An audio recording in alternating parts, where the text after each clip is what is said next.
Syukurlah para pemangku adat, para pengayom budaya Solo mampu menjadi penjaga.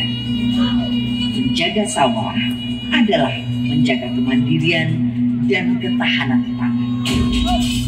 Memelihara upacara adat, arak-arakan adalah bagian dari menjaga kearifan lokal, menjaga sawah, menjaga padi, menjaga beras, menjaga pangan, menjaga kehidupan. Kreatif event pariwisata Nusantara yang berkolaborasi dengan Kementerian Pariwisata dan Ekonomi Kreatif. Kebetulan hari ini di Kota Solok dan acara sangat luar biasa. Kenapa luar biasa? Karena diadakan di tengah sawah. Betul acara yang mewah, mepet sawah.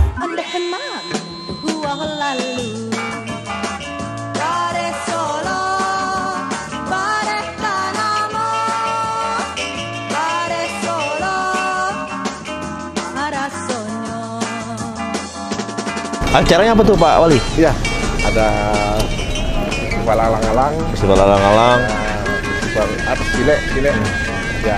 Ini pokoknya salah satu event nasional nih, event Karisma Nusantara. Nusantara di Kota Solok.